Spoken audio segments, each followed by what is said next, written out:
Hey everyone, can you hear that? Can you hear that? The silence is deafening. The tumbleweed is rolling across our screens as we sit here listening to more links than Jacob Marley's chains. And yet 9 days on from my last video, Tottenham Hotspur have still done absolutely zero. Nothing. No announcements, no clear indication of the direction we are taking. Yeah, so there we are.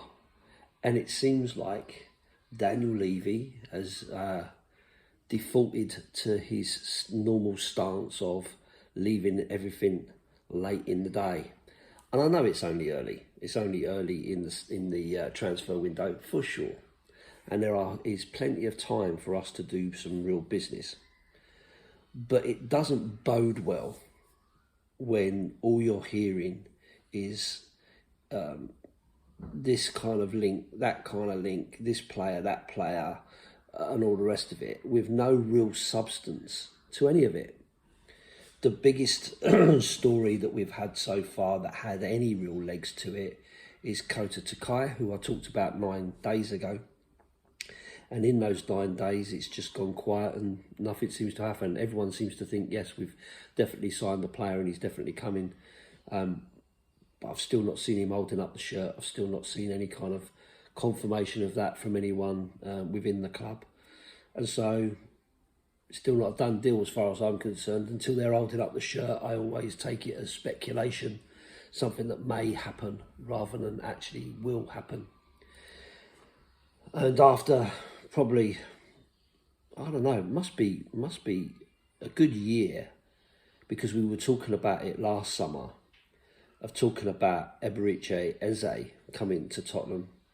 We now find out that actually he's more likely to go to our bitter rivals down the road, because they're happy to pay £70 million release clause and they're happy to pay him, you know, the wages that he's asking for. And so it seems like that's an easily done deal. And in the same time as us been talking about it for a year, apparently there's not been any discussions at all with the player, with the players' representatives, with Crystal Palace or anybody else. So actually, whilst he may have been a player that Tottenham were looking at last year for Ange for this year, bearing in mind, you know, it'd be another year into his contract, it looks like actually they've changed tack and decided maybe that's not the way we want to go. Maybe we don't want to buy a player of that sort of stature. And our attention has now turned to Mohamed Kudus, who is at West Ham United, who, you know, yeah, historically we have done a lot of business with. You know, we've had lots of players come from West Ham to Tottenham. But that kind of died off for a while. It's been quite a while since we signed a West Ham player. There's obviously a lot of,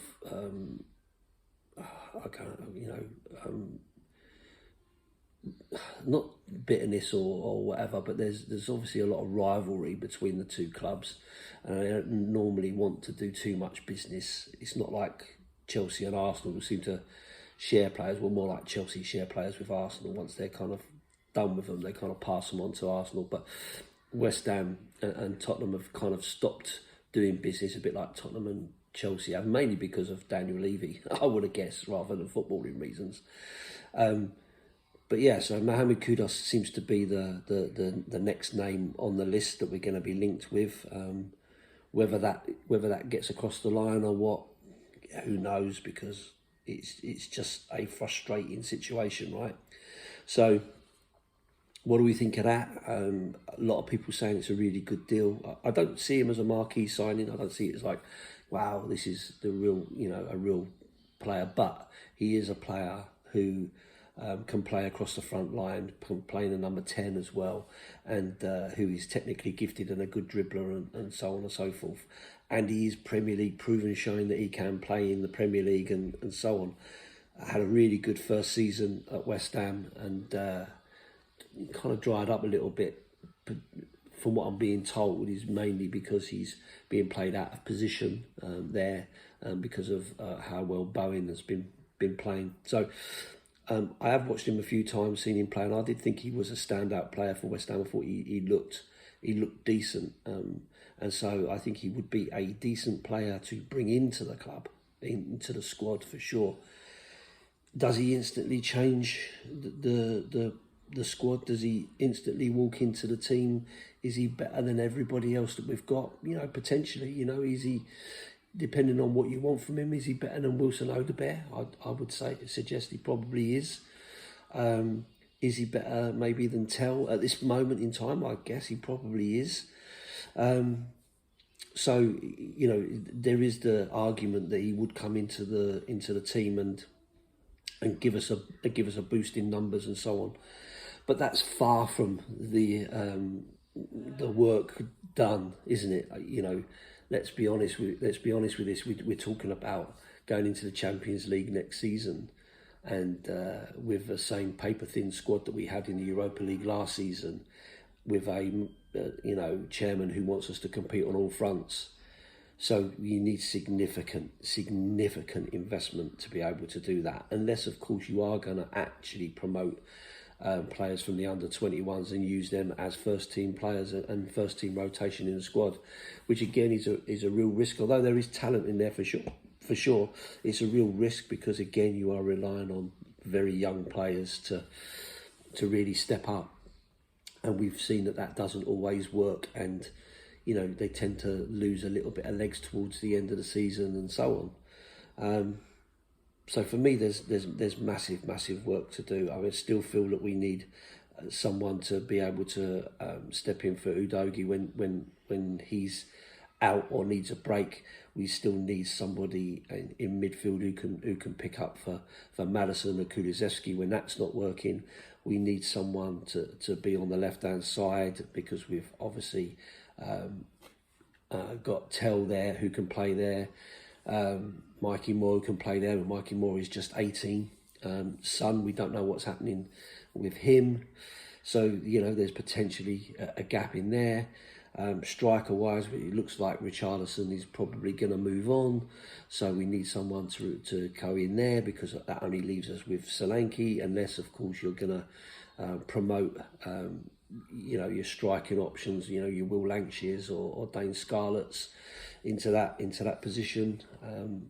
There's so many, someone who can really step in as a number 6 and do the business in there, protecting that back four, and really kind of marshalling that centre midfield position and getting it out to your more creative players and so on. Who's going to do that? Bissouma has been quite disappointing for the last couple of seasons. I'm hoping that he can really, turn it around, but I'm, not 100% convinced that that's the case. There's just so much work to do, and the silence is really deafening, and that's a real concern because whilst we're sitting there fumbling and assessing and drawing up lists and all that kind of stuff, Arsenal are going out buying players, Liverpool are going out and buying players, Man United are going out and buying players, Man City are buying players, Chelsea are buying players, and so we are just left sitting there wondering, what's going to happen next. So, interesting times ahead, I guess, but I'm hoping that Daniel Levy springs into action like a panther all of a sudden and surprises us all with his endeavours to get us to win the Premier League and the Champions League. But we'll see. We'll speak again probably in another 9 days. But keep the faith and up the Spurs.